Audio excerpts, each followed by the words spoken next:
Hello everyone, welcome back to Grey Wizard Gaming. In this video, I am talking about a group of neutral units in Cthulhu Wars, which I call Cry Havoc. And the intent of this is to put a little bit more intentionality behind the selection of the neutral units to try to motivate a certain style of gameplay from the players, which might be different or might not be. In this case, I am emphasizing combat.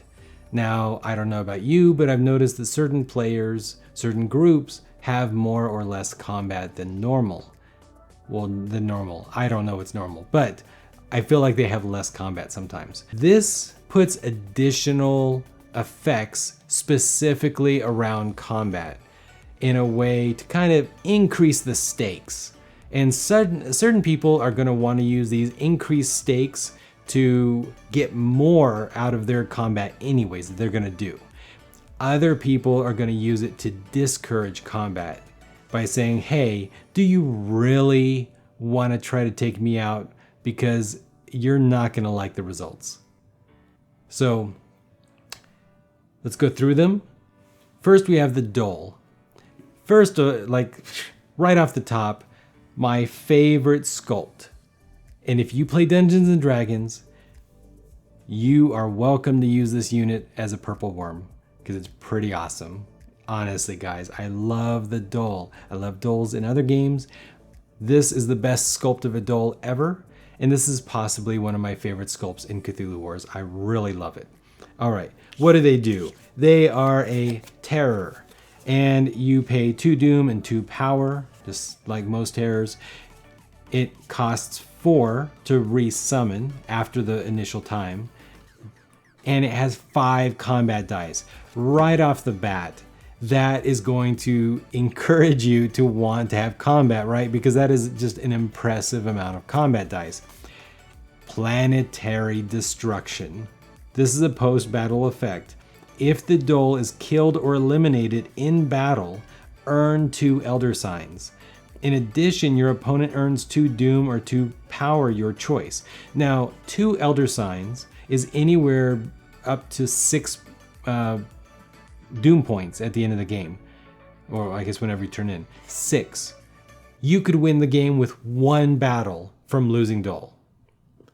You also could get really bad Elder Signs and it doesn't matter for you. But some of you are luckier than others, and some of you are gonna like lose your Dole in 1 battle and win the game because of it. I think it's really cool in general.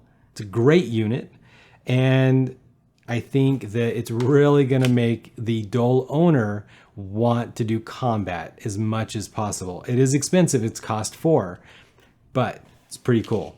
Quachel Utas. This is a flaming demon, flaming like Central American kind of elder thing. It's a terror.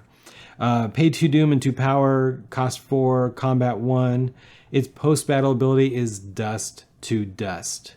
If an enemy unit is killed or eliminated in a battle involving Quachel Utas, the owner must choose one of the following options. Select one of his lost units to be permanently removed from the game. Number 2, you receive an Elder Sign. You attack somebody with Quachel Utas, or they attack you. If at least 1 unit is killed or eliminated, then they either have to give you an Elder Sign, which is up to 3 victory points, doom points, or lose a unit permanently. That is either a huge reason to go to war or a huge discouragement from attacking you.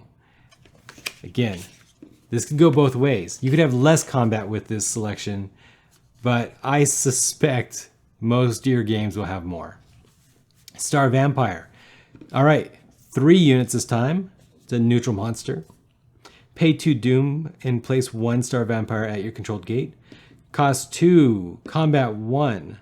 So they're not combat monsters. I mean, well, okay, they are a combat monster, but they're not like, ridiculously overpowered. But vampirism, Battle ability. Roll the Star Vampire's combat dice separately. Each pain they roll drains 1 power from the enemy faction. Each kill they roll drains 1 doom point from the enemy faction.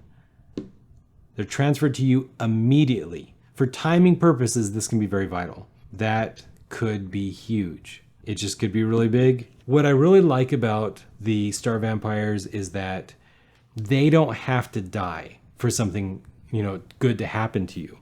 So you could attack with all 3 Star Vampires and you could get 3 doom points. It's possible. It's unlikely. I know it's unlikely, especially with my rolls, but it'd be pretty cool. And I think that I love the sculpts again too. They look like a StarCraft monster and I just think they're super cool. So I had to have them in here. A 4th unit. Again, you don't have to have all 4 of these in your game. You also could add more than 4 depending on the number of players. But let's move on. The Haunter of the Dark. 1, it's an iconic sculpt. If you have this unit, you should play with it because it's super cool. All right, this is a independent Great Old One, the only one in this group, which means that this is the only unit that Cthulhu can get an Elder Sign for. Something to keep in mind.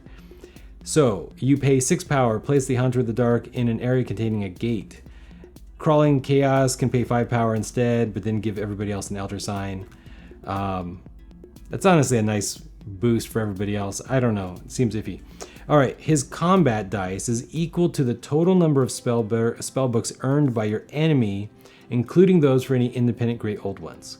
So, the Haunter of the Dark is more powerful if you play with more independent Great Old Ones. It's something to keep in mind when you're choosing more neutral units to add to this faction. He has a Fly the Light ability post-battle. If the enemy scored exactly 1 kill, it must be applied to the Hunter. If he scored 2 or more kills, you can apply the kills normally. So he is slightly a little bit vulnerable if they roll 1, but as an action, pay 1 power to gain the Shining Trapezohedron spellbook, which is a pre-battle ability. And this is why you want him. In a battle involving the Haunter, your enemy must roll a die for each of his units present in the battle. For each 6 rolled by your enemy, he must choose and eliminate 1 of his own units. So, if you're playing with Cho-Cho, if you're playing with somebody else, you just don't want somebody to attack you, then you can use Haunter the Dark to discourage people from attacking you. If you are trying to eliminate units, you can move in, and this works particularly great if you're attacking a large group of cultists, something like that. So you move in where they have a lot of units, and effectively, instead of killing things only on a 1 die,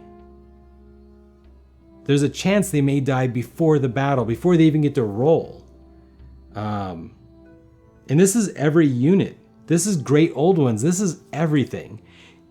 In some crazy world where you roll better than me, you could wipe their whole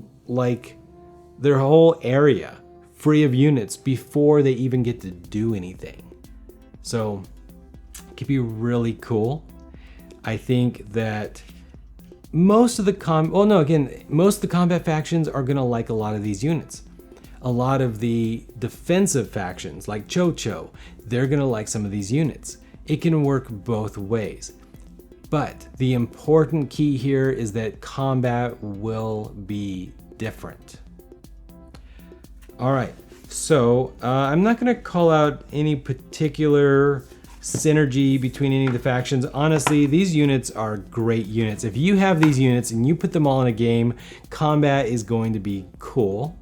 It's gonna be different, and it is gonna change up the board far more than normal, right? Any normal game, you're gonna have a stack of pains.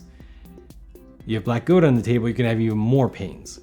Here, bad things happen to bad people. All right, everyone. I'm gonna end this here, a little bit shorter than normal. I hope everyone's doing great. Bye, guys.